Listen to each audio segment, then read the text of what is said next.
Well, hello and welcome to episode 27 of A Little Bit of Positive Balance in an Uncertain World with Therapy Ted and me. Today we haven't had any pre-work to do at all, just putting the balance in place. We didn't have an issue. There's no particular theme for today. So that in itself is, I always find quite interesting. So I'll go through the balance and then if there's anything that kind of comes up, we'll just talk as that goes. So the first, it's a quantum kinesiology balance. And we have energy permission to use the cosbats to hold the emotional stress release points. Remember those? They're the ones on your forehead. So if you wanted to hold them for yourself, you could do. I'm actually going to do another video which will just be on how you hold those points and what they do.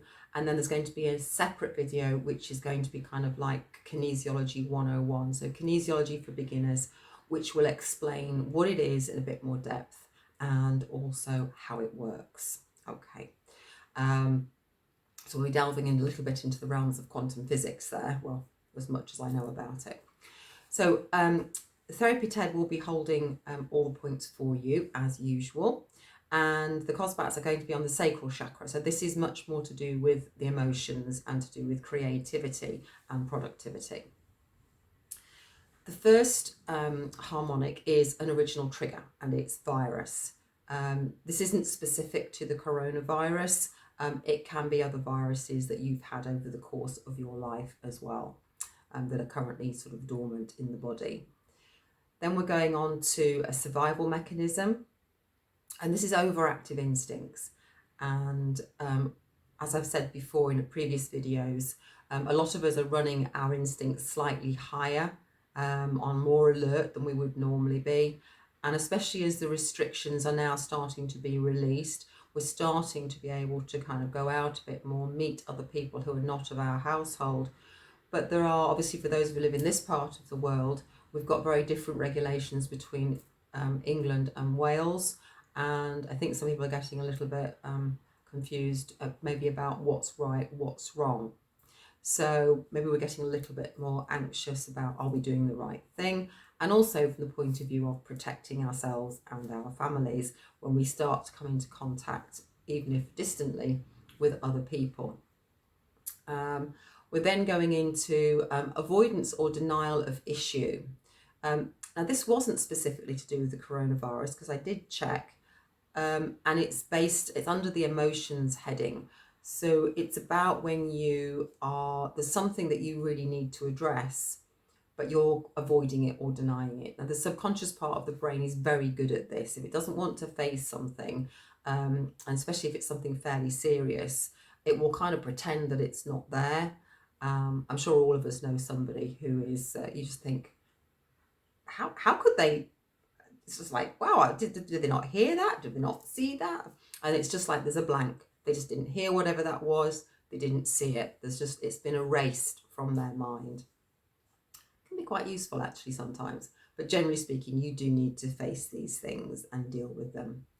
We've then got a detox foreign particles. That's anything that your body considers to be foreign. So always a good idea to have those detoxed. And then we're going into detox viruses. And again, same thing. So we're not having those energies vibrating away, causing any kind of problems. Because we've got a couple of detoxes and we've also now going into less sensitivity to inflammation. After this balance, you may suddenly feel like you need to go to the loo. So obviously, or if you feel like it during the balance, just pause it, go to the loo, come back. When we've got heavy detoxing, it can sometimes suddenly the body kind of wants to go. And also because we're dealing with an avoidance and denial of issue, that may be starting to stimulate the fear response, and the fear is to do with bladder. So hence why when we're very scared, certain things happen. So that's the balance in its entirety. And Therapy Ted, as I say, is here and he's good to go on your behalf. So he has all of that. And what I want you to do is I want you just to sit back, get yourself really relaxed, close your eyes if that's comfortable for you. If not, just soften the gaze and sort of just look down, but just make it sort of blurry.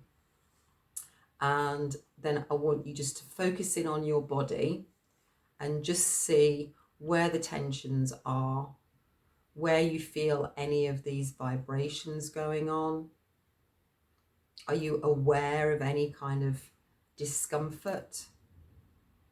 Anything you hadn't been aware of before? And just sort of recognize where those are. Just going to put a little bit of music on. So just while this is actually working, just continue to have that journey within and seeing where your tensions are, where you feel maybe a little bit jangly. Sometimes these harmonics can actually make you feel a little bit more anxious or a little bit more jangly, as it's bringing things to the surface for them to be dealt with and then got rid of, but it's only temporary. By the end of the balance, it's always gone.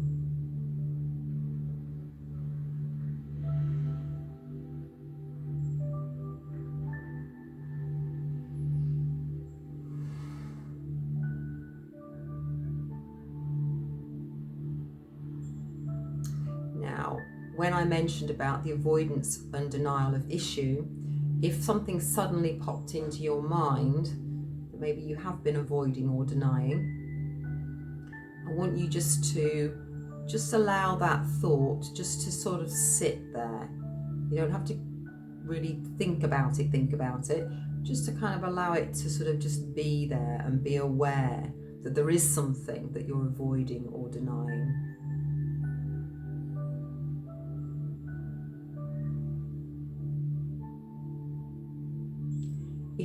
If nothing popped into your mind with that one, then just have more of an open mind that says, if there is something in there that I'm not aware of that could be brought to the fore and dealt with, just ask the body energy to bring that forward and deal with it.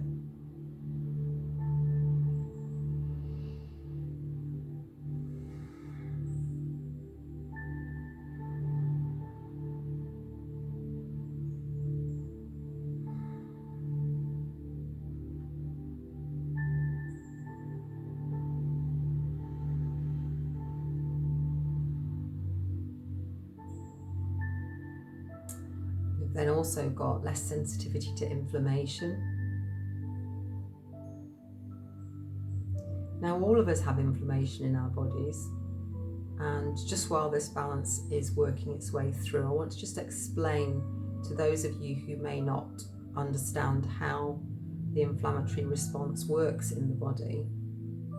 But anything that you eat or drink that isn't well digested or contains sort of more toxic elements can create an energy, an inflammation, as the body tries to deal with the fallout, if you like, of processing that food or that drink. If you inhale something that your body considers to be difficult to deal with, there will be more inflammation. It's one of the reasons why I recommend that clients don't use the plug-in air fresheners or a lot of chemicals in their cleaning products, and especially sort of mixing cleaning products, especially bleach with other products, because all of those give off chemicals and your lungs have to deal with that. Specifically, if you've got asthma or you've got anybody in the family with breathing problems, then trying to clean the home from those smells and chemicals is a really good idea. Don't go to bed on bedding that has been washed in products that have high perfume. The body can't cope with it. There will always be a toll on the body for having to deal with that chemical perfume. If you like the smell of lavender, then put a little drop of lavender oil in your rinse water. Or if you're ironing something, put a little drop in maybe your spray bottle if you sort of do a quick mist over. Or any of the other essential oils. But try and steer clear of the chemical ones. Stronger is not necessarily better. When your body has an accident, if there's a tear or a break, inflammation is caused naturally, and that's a good thing. But if that continues over a period of time because you keep re-injuring the area, then the inflammatory response becomes too extreme. And in some instances, it forgets how to shut it off. It's one of the things that they're thinking about, maybe the cause of some of the autoimmune diseases, sorry. The fact that the body has been inflamed for so long. For those of you who may be getting a few aches and pains, maybe you're a little bit older and you're getting some arthritis, just have a little look at if your knees maybe are bad in the mornings, what did you do yesterday? You know, what did you drink? What did you eat? I know for me, although I don't have arthritis, I'm becoming aware as I'm getting older that if I consume a lot of sugar or alcohol in the evenings, on the odd occasion that I do, then when I get up in the mornings, my knees are a little bit creaky until I kind of get them going. I'm aware of my knees.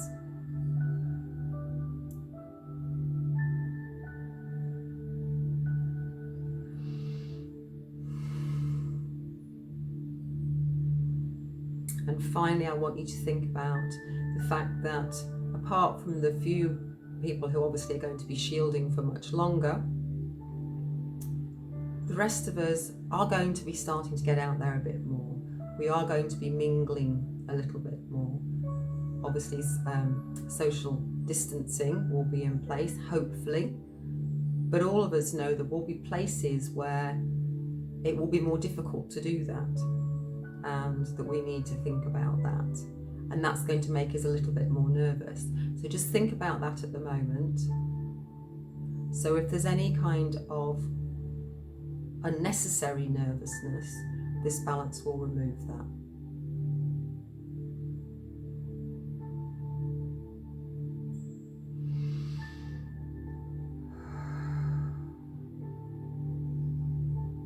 Okay, I want you to go back into the body now. Feel where those tensions were, where all those discomforts were. Have they eased off? Is the body feeling more relaxed?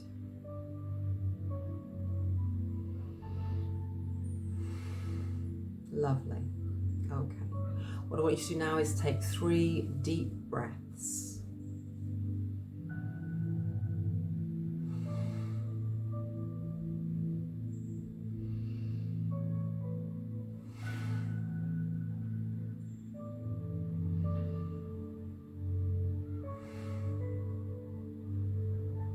Great. Well, Therapy TED has finished here, and I hope again you found that these balances have been being helpful for you. Do let me know in the comments below. I will hopefully get around to doing these other videos I've mentioned this weekend, so watch out for those. And obviously, if this is the first time watching these, then please subscribe if you found it beneficial and you want some more. You can also look at what's in the past, because as I said, this is episode 27. So we will say goodbye from Therapy TED and me, and have a lovely bank holiday weekend. Be sensible, be practical, but enjoy yourselves. Okay, bye now.